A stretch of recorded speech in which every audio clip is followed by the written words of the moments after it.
Sriram Sagar project నీటిని విడుదల చేయాలంటూ రైతులు చేస్తున్న ఆందోళన ఉధృతమవుతోంది. ఎక్కడికక్కడ గ్రామాల్లో రైతులు ఆందోళనలు కొనసాగిస్తూ ఉండడంతో ఆర్మూర్ సబ్ డివిజన్ పరిధిలో పోలీసులు 144 సెక్షన్ విధించారు. ఉమ్మడి నిజామాబాద్ జిల్లా వ్యాప్తంగా ప్రధాన రహదారుల వెంట అడుగడుగునా పోలీసు బలగాలను మోహరింపు చేశారు. గ్రామాల్లో ఇళ్ల నుంచి ఎవరూ బయటకు రాకుండా పహారా కాస్తున్నారు.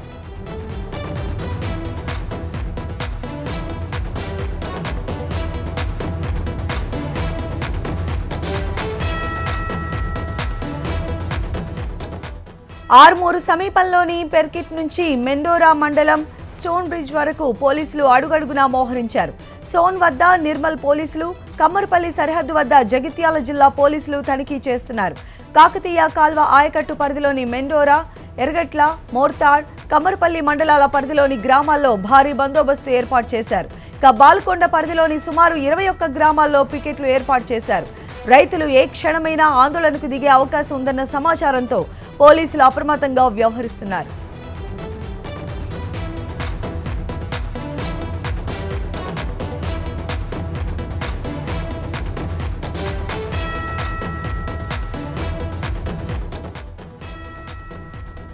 ఎస్ఆర్ఎస్పీ వద్దకు ఎవరూ రాకుండా పోలీసులు ఇనుప కంచెతో పాటు 3 అంచెల భద్రతను ఏర్పాటు చేశారు.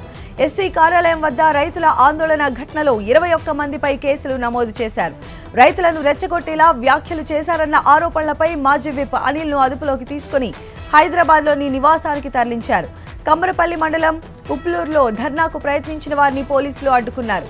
దీంతో రైతులు గ్రామంలోని రాజరాజేశ్వర ఆలయంలో దేవుని విగ్రహానికి వినతి పత్రం సమర్పించి నిరసన తెలిపారు.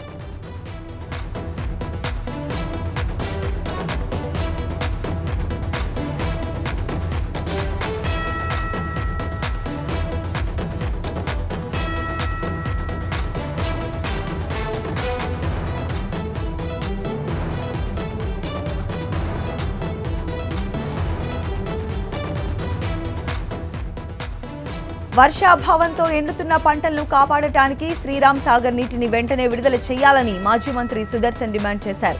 శ్రీరామ్ సాగర్ ప్రాజెక్టులో ప్రస్తుతం 16 టీఎంసీల నీటి నిల్వలు ఉన్నాయని, పంటలను కాపాడటానికి 1/2 టీఎంసీ నీటిని విడుదల చేయాలని రైతులు కోరుతున్నా ప్రభుత్వం పట్టించుకోవడం లేదని, అది దురదృష్టకరమని అన్నారు. గతంలో 5 టీఎంసీల నీటి నిల్వ ఉన్నప్పటికీ పంటలను కాపాడేందుకు నీటిని విడుదల చేశామని గుర్తు చేశారు. ఆందోళన చేస్తున్న రైతులపై పెట్టిన కేసులను తక్షణమే ఎత్తివేయాలని ఆయన డిమాండ్ చేశారు.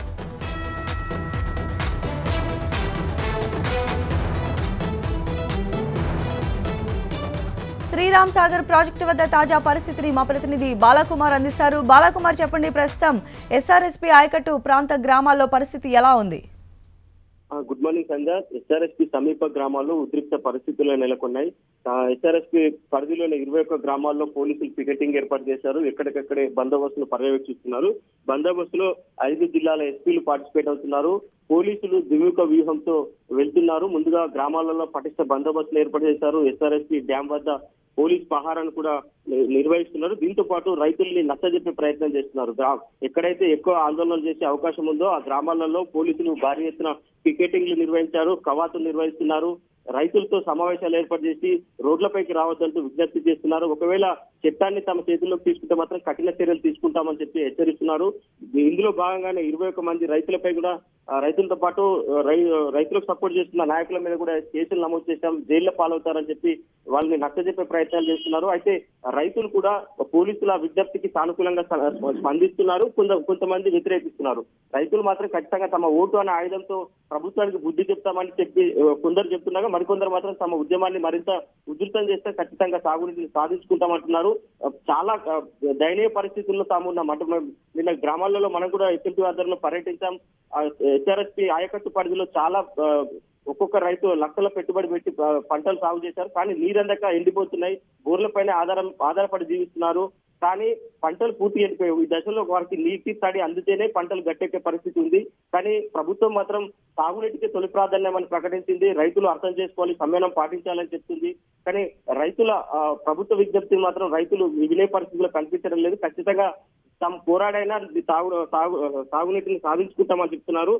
మొత్తం మీద ఈ రోజు మాత్రం ఇప్పటికీ గ్రామాలలోనే రైతులు ఉన్నారు. గ్రామ పులిమేరల్లో పోలీసులు ఉన్నారు.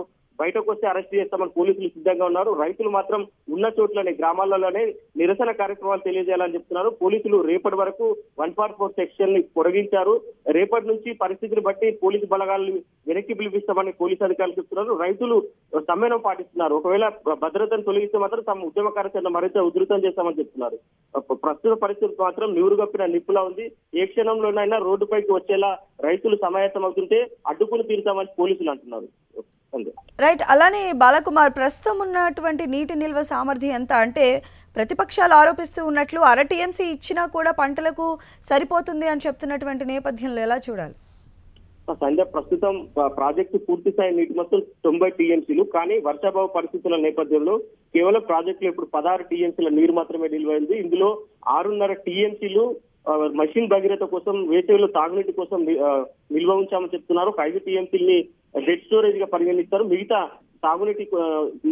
నీటిని మాత్రం ఎత్తిపోతల పథకాల కోసం వినియోగించాలని ఒక ప్రణాళికబద్ధంగా అది ప్రభుత్వం వాటిని సిద్ధం చేసింది. ఒకవేళ ఈ రైతులకు నీటిని విడుదల చేస్తే మిగతా రైతుల నుంచి కూడా వ్యతిరేకత రావచ్చు. కాకతీయ కాలువతో పాటు సరస్వతి, లక్ష్మీ కాలువలు కూడా ఉంటాయి. ఆయకట్టు పరిధి రైతులు కూడా ఒకవేళ ఉద్యమిస్తే తమ పరిస్థితి ఏంటనే మీమాంసంలో ప్రభుత్వం ఉంది. సో అందుకే ఈ ఉద్యమాన్ని, అంటే రైతులకు నీటిచ్చే విషయంలో సంయమనంతో వ్యవహరిస్తుంది.